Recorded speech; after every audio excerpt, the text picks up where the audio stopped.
계속 기업이고 회계는 기록이죠. 자, 기업의 경제활동 중에서 재무 상태의 변동과 관련된 내용을 기록하는 게 회계인데요. 기록만으로 그치지 않죠. 자, 기업의 정보 이용자들에게 그죠? 기업의 돈에 관한 정보를 제공해야 되는 거죠. 자, 그 정보의 제공이 1년을 넘지 못한다. 그래서 회계기간은 1년, 최장 1년이나 말씀을 드린 것이고, 자, 그래서 기록을 하고 그 기록에 대한 정보를 회계기간별로 기업의 이해관계자들에게 제공하는 게 회계의 목적인데요. 자, 그러면 그 재무정보가 그들의, 그죠? 기업의 이해관계자, 그들의, 그죠? 자, 의사결정에 유용하려면 기업의 기록은 계속성을 유지해야 된다입니다. 그렇죠? 자, 그래서 기업은 동일 기업 내에서 정기와 단기를 비교하는 형식으로 재무 정보를 제공하고, 그죠? 자, 동일 기업 내의 비교 가능성도 중요하지만 다른 기업과의 비교 가능성도 중요하잖아요. 그래서 기업이라면, 자, 일반적으로 그죠? 국가가 인정하는 나름의 공통된 방법으로 기업의 재무 정보를 제공하고 그 회계 처리를 할 때 계속성을 유지해야 된다. 이게 기업의 기록을 그러니까 회계의 가장 큰 원칙이죠. 자, 그럼 봐요.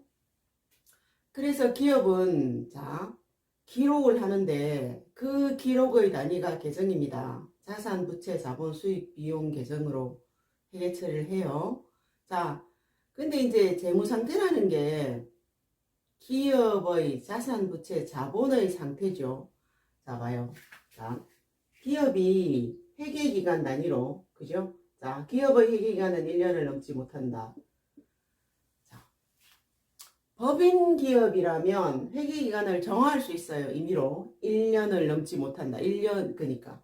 처음과 끝을 정할 수 있다. 자, 그렇지 않으면 기업의 회계기간, 소득이 있는 회계주체의 회계기간은 1월 1일부터 12월 31일까지예요. 자, 공동주택, 사업자 등록증 아파트인 경우에 법인 형태로 사업자 등록증을 내지만 회계기간 정해졌죠? 1월 1일에서 12월 31일. 자, 보겠습니다. 자, 현재 야를 회계 기간이라 하고, 그죠? 현재의 이 기간을 단기라 하면 그 이전은 정기가 될 것이고, 다음 기는 차이가 될 거예요. 단기열 단기 기준으로 처음을 기초, 끝을 기말이라 한단 말이에요. 자, 회계는, 자, 회계 기간별 정보의 제공이에요. 자, 기본적으로 정보의 제공 시점은 기말이죠.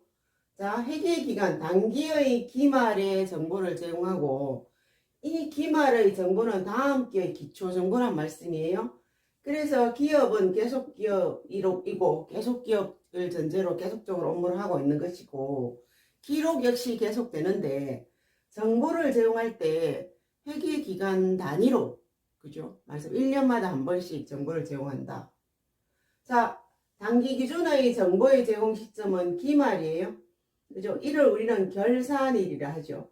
자, 기말에 말하자면 회계 처리한 장부를 다 정리하고 그 결과를 기업의 정보 이용자들에게 정보로 제공하는 것이다. 그러면 정보를 제공할 때, 자, 기록은 기업이 그죠? 계속성을 유지하고 하면 될 일이지만 정보로 제공할 때는 어때요? 결국 비교 가능해야 되잖아요. 그런 측면에서 국가는 기업이 정보를 제공할 때 이런 형식으로 제공하라. 이게 국가가 요구하는, 그죠? 말하자면 재무제표인 거죠. 이런 정보를 이런 형식으로 제공하라. 이게 재무제표란 말이에요. 자, 그래 말하자면 기업이 어떤 식으로 회계 처리를 하든 사실은 기업이 알아서 할 일인 것 같아요. 그리고 기업은 계속성을 유지해서 업무를 하면 될 것이고. 근데 정보를 제공할 때는, 그죠? 국가가 원하는 방식으로, 형식으로 정보를 제공해야 된다. 입니다. 기본적으로 그런 것 같아요. 자, 봐요. 그러면 정보의 제공. 자, 봐요. 재무정보를 제공할 건데, 자, 이 결산일에 제공하는 기말의 재무정보는 결국 다음 기의 기초 재무정보가 된다. 그러면 단기준으로 보면 맨 처음의 재무정보가 있을 거 아니에요. 자, 재무정보. 말하자면 재무상태 정보가 있을 거란 말이에요. 그 재무상태 정보라는 건 기업이 가지고 있는 모든 것과 그 중에서 기업의 부채, 그죠? 채무, 기업이 갚아야 되는 돈, 그리고 그 나머지는 기업의 소유주의 몫이다. 이게 회계 등식이고 재무상태 등식이에요. 회계는 여기에서 그죠? 기록하는 거죠. 회계 기록은 이게 전부예요. 그럼 봐요. 자, 비교 가능한 정보여야 된다. 맞죠? 그러면 기초의 재무상태가 있을 것이고, 기초의 재무상태는 정기에 제공한 기말의 재무상태이잖아요. 그러면 결국 기말에도 재무상태가 있을 거란 말이에요. 기말에도 재무상태가 있을 것이다. 기말 현재 시점의 자산에서, 그죠? 기말 현재 시점의 기업이 가지고 있는 모든 것에서 기업이 갚아야 될 부채를 뺀 나머지가 자본이 될 것입니다. 자, 봐요. 자, 기업의 정보 이용자 입장에서 가장 중요한 정보는 결국 기업의 자본. 자, 기업의 소유주의 몫의 변동이란 말이에요. 자, 그래서 봐요. 기초자본과 기말자본을 비교하면 기초자본이 1000이었는데 기말자본이 1500이에요. 그러면 단기간 동안 자본의 변동이 500 있었는 거잖아요. 자, 보겠습니다. 회계는 기록인데 정보라면 전체를 나타내야 된다는 말씀이에요. 자, 봐요. 기업의 소유주가, 그죠? 분식집을 차렸어요. 자, 근데요, 분식집이 국수를 한 그릇 팔았잖아요. 10,000원. 그죠? 그러면 그 10,000원은 기업의 소유주의 몫의 증가예요. 맞죠? 근데 그 국수를 팔기 위해서 인건비든지 재료비든지 8,000원이 들었단 말이에요. 그죠? 8,000원이 들었단 말이죠. 그럼 결국은 기업은 국수 한 그릇을 팔아서 2,000원의 소유주의 변동이 늘어난 거예요. 자본이 증가한 거죠. 근데 회계의 기록은 2,000원을 기록하는 게 아니고, 자, 자본의 증가분 1,000원을, 그죠? 1,000원을 표시하고 자본의 감소분 800원을 표시함으로써 기업의 자본의 증가는 200이라는 걸 나타내는 게 회계란 말이에요. 말하자면 기업은 자본 회계 기간 중에 자본의 증감 내역은 따로 회계 처리한다. 그 계정을 자, 기업이 판매한 그죠? 자, 국수값이라면 기업의 자본의 증가예요. 그걸 수익이라 하고 자본하고 같은 표를 표시하고 그죠? 자, 이 국수를 팔기 위해서 들어간 돈 가를 비용이라 하고 이 결국 자본의 감소죠. 자, 자본의 반대편에 표시하는 게 회계다. 그래서 결국은 뭐예요? 국수 10,000원을 팔고, 맞죠? 그 국수를 팔기 위해 5,000원의 돈이 들었다면, 자, 2,000원이 자본의 증가인 거죠. 이거는 결국 단기의 자본의 증가예요. 우린 얘를 단기 순이익이란다. 그럼 봐요. 기말의 자본이란 것은 기말의 자본이란 것은 처음의 자본, 그죠? 1,000원에서 맞죠? 단기의 자본의 증가분이 더해진 단기 순이익이 더해진 2,000원이 자본의 증가가 돼요. 자, 그럼 봐요. 회계라는 게 기록인데 자산, 부채, 자본, 수익, 비용 계정으로 회계 처리된다는 말씀이에요. 자, 자산, 부채, 자본 계정, 상태 계정이에요. 특정 시점의 상태를 나타내는 계정이고 수익, 비용 계정은 회계 기간 중에 자본의 증가와 감소를 회계 처리하는 계정이에요. 그 말씀은 수익과 비용 계정은 자본의 증감 내용을 설명하는 계정이다.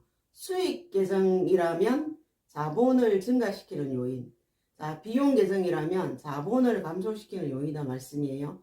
자, 그래서 봐요. 회계는 정보를 기록하는데 뭘로? 자, 자산, 부채, 자본, 수익, 비용 계정으로 정보를 제공하고, 그죠? 그 계정으로 정보를 제공하고, 회계 처리는 여기에 속하는 가장 세부적인 단위 계정 과목으로 회계 처리하는 거예요. 자, 말하자면 자산, 부채, 자본, 수익, 비용 계정으로 회계 처리를 하는데, 그죠?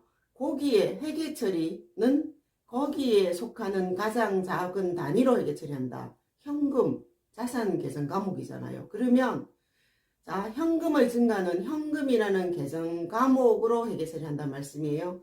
자, 그럼 자, 회계 기록의 기본적인 전제는 봐요. 계속성을 유지하는 것이다. 맞죠? 자, 그리고 또 하나, 회계 처리는 계정 과목별로 하는데, 계정 과목의 설정은 결국 뭐예요? 그 계정의 성격이 드러나야 된다는 말씀을 드리는 거죠. 자, 말하자면 현금, 예금, 그죠? 외상매출금, 자산 걷잖아요. 그죠? 맞죠? 자, 급여, 그죠? 자, 임차료, 비용 같잖아요. 매출, 수익 같잖아요. 말하자면 회계는 기록인데 계정 과목을 설정할 때 그 계정의 성격이 드러나야 된다. 이 말씀을 드리는 것이고, 자, 자산 부채 자본 계정 상태 계정이에요. 그래서 영원한 계정입니다. 맞죠? 통장을 개설하죠. 자, 이 통장은 어때요? 기업이 계속하는 날 계속 있는 거예요. 기록은 계속 입출금이 일어날 것이고, 자, 정보는 그냥 인위적으로 기간을 끊어서 정보를 제공하는 것이고, 그래서 그 계정 과목 자체는 영원히 있는 것이다. 반면에 수익 비용 계정은 회계 단기의 자본의 증감 내용을 설명하는 계정입니다. 그래서 어때요? 회계 기간의 기초에는 없어요. 기말에는 이 계정을 없애야 되는 계정이죠. 그래서 일시 계정이라 하죠. 자, 보겠습니다. 회계 처리는 계정 과목별로 하는데 우리가 업무에서 계정 과목별로 분계라는 절차를 통해서 회계처리를 한단 말이에요. 그러면 어때? 만약에 회계 기록이 수익 비용 계정의 오류라면 이 결과는 단기의 자본의 증감, 단기 순이익에 영향을 끼쳐요. 그죠? 그리고 결국은 그 단기 순이익은 자본으로서 다음 기회에 넘어가는 거는 계속 영향이 넘어가는 거는 맞지만 수익 비용 계정 과목 자체는 없어집니다. 수익 비용 계정 과목 자체는 없어진다 말씀이에요. 그래서 우리가 수익 비용 계정을 잘못 회계 처리하면, 그죠? 회계 기간이 끝나면 종료되고 다음 회계 기간에 기초가 되면 그 계정은 없어지는 거예요. 물론 그 결과는 단기 순이익에 영향을 끼치고 자본 계정으로서 이월되는 건 맞아요. 그렇지만 계정 과목 자체는 없어진다. 반면에 자산 부채 자본 계정은 회계 처리를 하잖아요. 그러면 인위적으로 분계라는 절차를 거치지 않은 한 계속 남아있는 계정입니다. 그죠? 그래서 어때요? 3년 전의 오류, 5년 전의 오류가 계속적으로 뭔가를 하지 않은 한 남아있는다. 그 계정은 그 성격이 영구 계정이기 때문에 그렇습니다. 그래서 우리가 업무를 하실 때 계정 과목의 성격을 아시는 게 가장 기본인 업무이고, 그리고 그 계정 과목을 설정하실 때, 그죠? 계정 과목의 성격이 드러나는 계정 과목으로 설정하는 것이, 그죠? 바른 업무의 출발이라는 말씀을 드리는 겁니다.